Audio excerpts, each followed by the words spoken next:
Hello दोस्तों, the learning chapter में आपका स्वागत है। ज़रा एक पल के लिए इमेजिन कीजिए, अगर मैं आपसे पूछूं कि दुनिया के सबसे अमीर लोगों के सीक्रेट्स क्या हैं, तो शायद आपके दिमाग में मॉडर्न बिजनेसमैन, इन्वेस्टर्स या बिलियनर्स के नाम आएंगे। लेकिन क्या हो अगर मैं आपको बताऊं कि वेल्थ बिल्डिंग के कुछ सबसे पावरफुल प्रिंसिपल्स लगभग 4000 साल पहले खोज लिए गए थे, एक ऐसी प्राचीन सभ्यता में जो अपने समय की सबसे वेल्थी सिटी मानी जाती थी, बेबीलोन। और आज हम बात करने वाले हैं एक ऐसी टाइमलेस बुक की जिसने लाखों लोगों को मनी मैनेजमेंट और वेल्थ क्रिएशन का सही रास्ता दिखाया है। इस किताब का नाम है the richest man in Babylon. इस बुक में स्टोरीज के माध्यम से ऐसे फाइनेंशियल लेसन सिखाए गए हैं जो आज भी उतने ही रेलेवेंट हैं जितने हजारों साल पहले थे।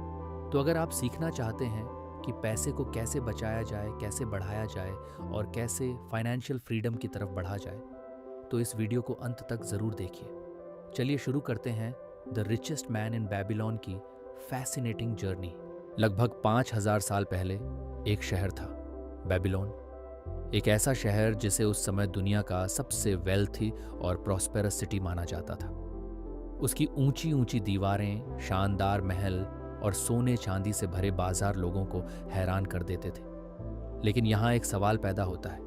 उस समय न कोई स्टॉक मार्केट था, न कोई म्यूचुअल फंड, न कोई क्रिप्टो और न ही हर महीने आने वाली सैलरी स्लिप। फिर भी बेबीलोन के कुछ लोग इतने अमीर कैसे बन गए कि उनकी कहानियां हजारों साल बाद भी सुनाई जाती हैं। आखिर ऐसा कौन सा सीक्रेट था जो उन्हें बाकी लोगों से अलग बनाता था?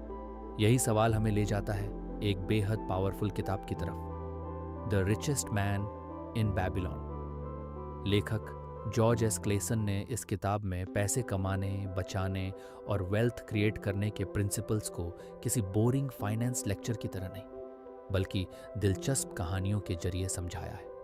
और यही वजह है कि लगभग एक सदी पुरानी होने के बावजूद ये किताब आज भी पर्सनल फाइनेंस की सबसे ज़्यादा रिकमेंडेड बुक्स में से एक मानी जाती है। आज की इस वीडियो में हम इस किताब के सभी इम्पॉर्टेंट लेसन्स को समझेंगे, ठीक उसी तरह जैसे ये किताब हमें सिखाती है, स्टोरीज के माध्यम से। तो तैयार हो जाइए बेबीलोन की गलियों में एक ऐसी यात्रा के लिए जहां आपको मिलेंगे वेल्थ क्रिएशन के टाइमलेस सीक्रेट्स। और अगर आप पहली बार द लर्निंग चैप्टर पर आए हैं तो चैनल को सब्सक्राइब ज़रूर कर लीजिए, क्योंकि यहाँ हम ऐसी ही लाइफ चेंजिंग बुक्स को आसान और एंगेजिंग तरीके से समझते हैं। तो चलिए शुरू करते हैं। बेबीलोन में एक आदमी रहता था, अर्काड। पूरे शहर में लोग उसे जानते थे क्योंकि वह बेबीलोन का सबसे अमीर आदमी था। लेकिन अर्काड की कहानी किसी राजा या राजकुमार की कहानी नहीं थी। उसे कोई विरासत नहीं मिली थी, उसके पास कोई बड़ा बिजनेस नहीं था। असल में उसने अपनी जिंदगी की शुरुआत एक साधारण क्लर्क के रूप में की थी। दिन भर बैठकर वह मिट्टी की तख्तियों पर लिखने का काम करता था। लेकिन सालों बाद वही साधारण क्लर्क पूरे बेबीलोन का सबसे वेल्थी व्यक्ति बन गया। एक दिन उसके कुछ पुराने दोस्त उससे मिलने आए। वे लोग पूरी जिंदगी मेहनत कर रहे थे, फिर भी हमेशा पैसों की कमी से जूझते रहते थे। उन्होंने अर्काड से पूछा, हम तुमसे ज्यादा बेवकूफ नहीं हैं? हम भी उतनी ही मेहनत करते हैं जितनी तुम करते थे। फिर ऐसा क्या हुआ कि तुम बेबीलोन के सबसे अमीर आदमी बन गए और हम आज भी स्ट्रगल कर रहे हैं? अर्काड मुस्कुराया और फिर उसने एक ऐसा जवाब दिया जो इस पूरी किताब की सबसे महत्वपूर्ण सीख बन गया। उसने कहा, मैंने अपनी कमाई का एक हिस्सा सबसे पहले अपने लिए रखना सीख लिया था। यानी खर्च करने से पहले, दूसरों को देने से पहले, सबसे पहले खुद को पे करना। सुनने में ये बात बहुत साधारण लगती है, लेकिन यही प्रिंसिपल लाखों लोगों की फाइनेंशियल लाइफ बदल सकता है। अर्काड ने एक नियम बना लिया था। उसने तय किया कि वह जितना भी कमाएगा उसका कम से कम 10% हिस्सा अपने पास रखेगा। वह उसे खर्च नहीं करेगा, किसी को देगा नहीं और किसी बहाने से उसे छुएगा भी नहीं। जब उसके दोस्तों ने यह सुना तो वे हंस पड़े। उन्होंने कहा, सिर्फ 10% बचाने से क्या होगा? इतने छोटे अमाउंट से कोई अमीर बनता है क्या? लेकिन अर्काड एक ऐसी बात जानता था जो उसके दोस्त नहीं समझते थे। वह जानता था कि वेल्थ अचानक नहीं बनती। वेल्थ बनती है छोटे छोटे अमाउंट्स को लगातार बचाने से। क्योंकि पैसा जब समय और डिसिप्लिन के साथ जुड़ जाता है तो धीरे धीरे एक ऐसी ताकत बन जाता है जो आपकी पूरी ज़िंदगी बदल सकती है। और यही था आर्काड का पहला सीक्रेट। लेकिन आर्काड की यह सीख सिर्फ बेबीलोन तक सीमित नहीं थी। हज़ारों साल बाद भी फाइनेंस की दुनिया में इसे सबसे पावरफुल रूल्स में से एक माना जाता है। इस रूल का नाम है पे योर सेल्फ फर्स्ट। मतलब जब भी आपके पास पैसा आए, सबसे पहले उसका एक हिस्सा अपने लिए अलग रख दीजिए। उसके बाद बाकी खर्चों के बारे में सोचिए। रेंट देना है, ईएमआई भरनी है, बिल्स पे करने हैं या फिर शॉपिंग करनी है, ये सब बाद में आता है। लेकिन हमारी आदत बिल्कुल उलटी होती है। हम पहले खर्च करते हैं, फिर जो बच जाए उसे सेव करने की कोशिश करते हैं। और सच कहें तो अक्सर महीने के अंत तक कुछ बचता ही नहीं। यही गलती आर्काड के दोस्त भी कर रहे थे और यही गलती आज करोड़ों लोग कर रहे हैं। आर्काड की सीख बहुत सिंपल थी। जो पैसा तुम कमाते हो उसका कम से कम 10% हिस्सा सबसे पहले अपने लिए रखो। बाकी दुनिया तुम्हारे बचे हुए 90% में भी चल जाएगी। ध्यान दीजिए, यह सिर्फ एक फाइनेंशियल स्ट्रैटेजी नहीं है, ये एक माइंडसेट शिफ्ट है। क्योंकि जब आप सबसे पहले खुद को पे करते हैं तो आप अपने फ्यूचर को प्रायोरिटी दे रहे होते हैं। आप ये कह रहे होते हैं कि मेरी मेहनत का पहला हिस्सा मेरे भविष्य का है। और यही सोच धीरे धीरे वेल्थ क्रिएट करती है। अब एक पल के लिए सोचिए, अगर आपकी अगली सैलरी आते ही आप उसका 10% बिना सोचे समझे एक अलग अकाउंट में ट्रांसफ़र कर दें और उसे खर्च करने का ऑप्शन ही ना रखें, तो 1 साल बाद क्या होगा? शायद अमाउंट बहुत बड़ा ना लगे, लेकिन आपने एक ऐसी हैबिट बना ली होगी जो आने वाले कई सालों तक आपकी फाइनेंशियल लाइफ की दिशा बदल सकती है। और यही था आर्काड का पहला लेसन। वेल्थ कमाने से नहीं, वेल्थ को संभाल कर रखने से शुरू होती है। आर्काड की सीख यहीं खत्म नहीं होती। बुक में आगे एक और दिलचस्प कहानी आती है। एक राजा अपने किंगडम के लोगों को वेल्थ क्रिएट करने के कुछ ऐसे नियम सिखाता है जिन्हें कहा जाता है द 5 लॉज ऑफ गोल्ड, यानी सोने के 5 ऐसे नियम जो हर उस इंसान को जानने चाहिए जो अपने पैसे को बढ़ाना चाहता है। चलिए इन 5 लॉज को समझते हैं, ठीक वैसे ही जैसे बेबीलोन के लोग उन्हें समझते थे। पहला नियम, सेव फर्स्ट स्पेंड लेटर। राजा कहता है जो व्यक्ति अपनी इनकम का कम से कम 10% हिस्सा अपने फ्यूचर और अपनी फैमिली के लिए बचाता है, उसका गोल्ड धीरे धीरे बढ़ने लगता है। क्योंकि बचाया हुआ पैसा सिर्फ पड़ा नहीं रहता, वह आपके लिए काम करने का मौका ढूंढता है, बिल्कुल एक लॉयल सर्वेंट की तरह जो लगातार आपके लिए मेहनत करता रहता है। दूसरा नियम, मेक योर मनी। वर्क सिर्फ पैसा बचा लेना काफ़ी नहीं है। अगर आपका पैसा सिर्फ बैंक अकाउंट में पड़ा है तो वह बहुत धीरे बढ़ेगा। राजा सिखाता है कि पैसे को ऐसी जगह लगाओ जहां वह खुद और पैसा पैदा करे।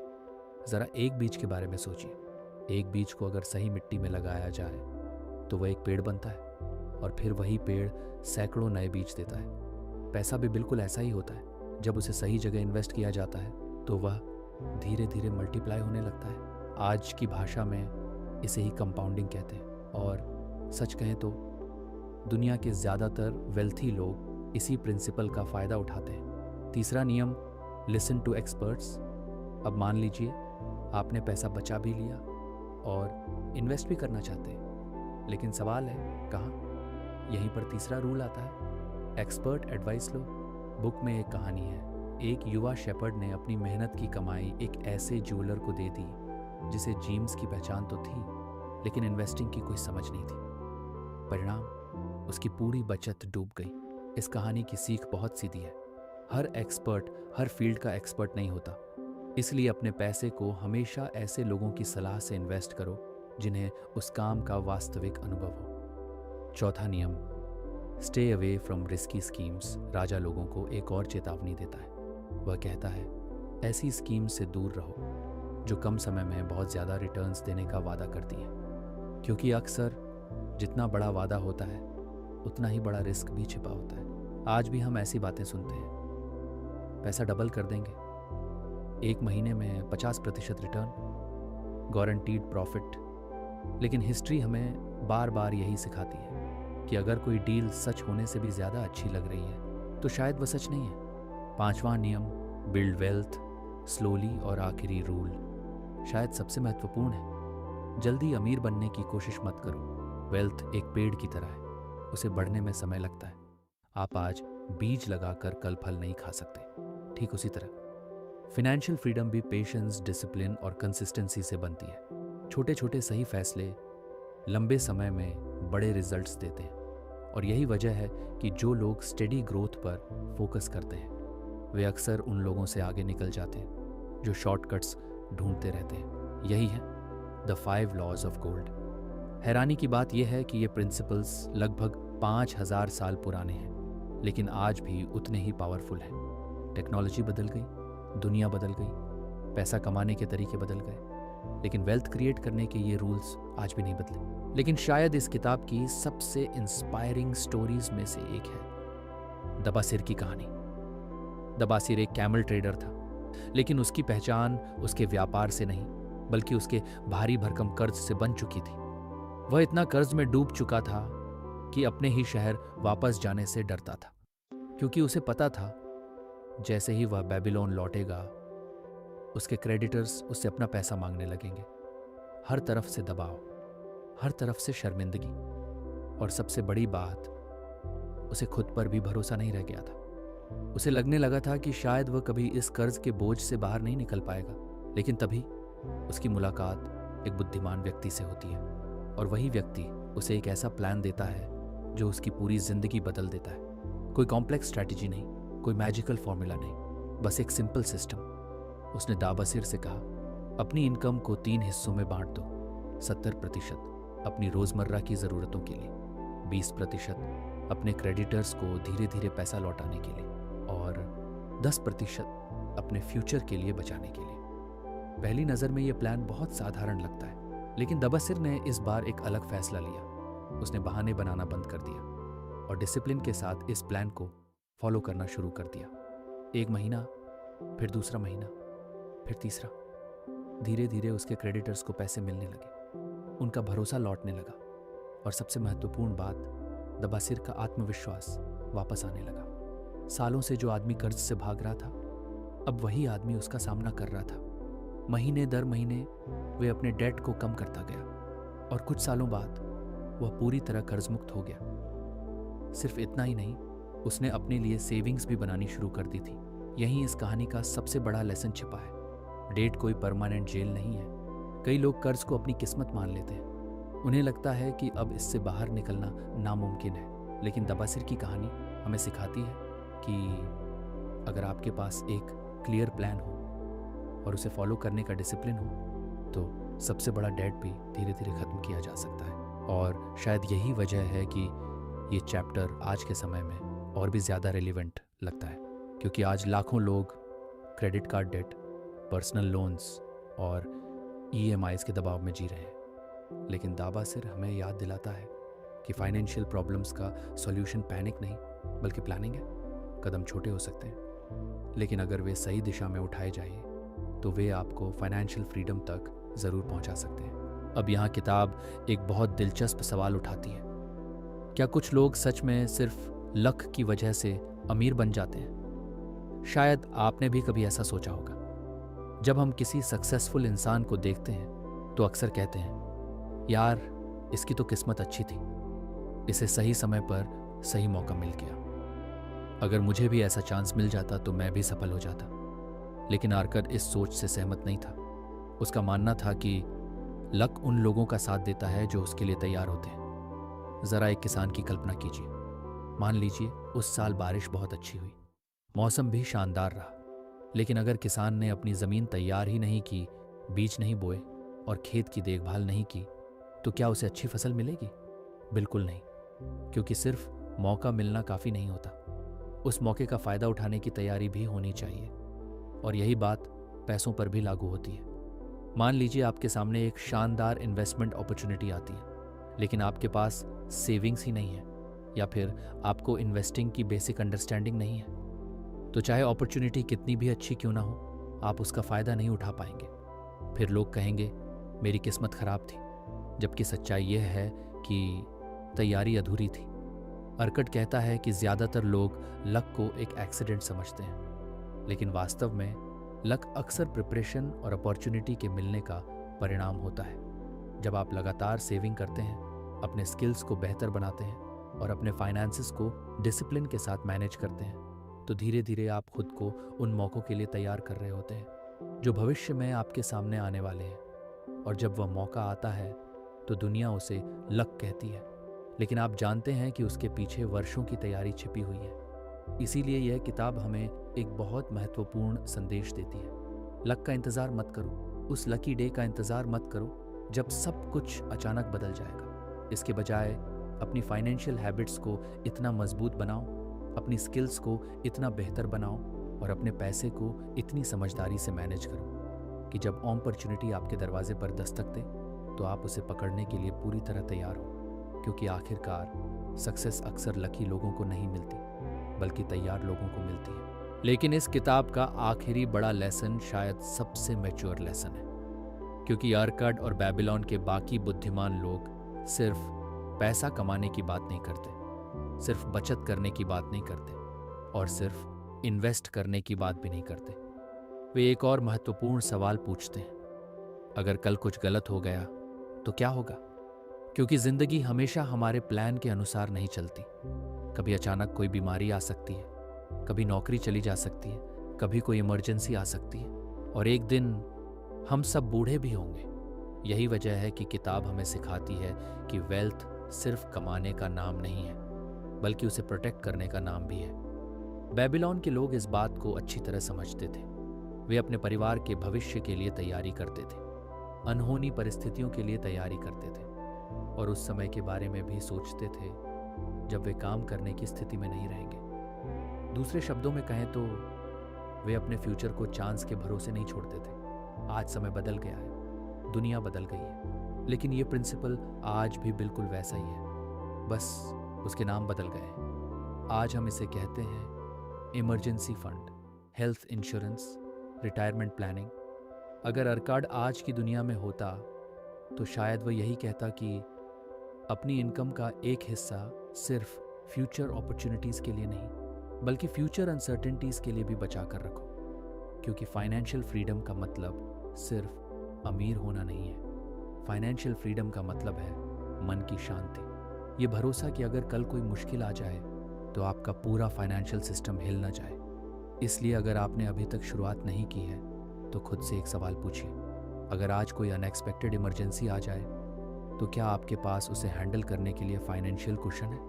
अगर जवाब नहीं है तो शायद यही वह लेसन है जिस पर आपको सबसे पहले काम करना चाहिए। क्योंकि वेल्थ बनाने से भी ज़्यादा ज़रूरी है उस वेल्थ को सुरक्षित रखना।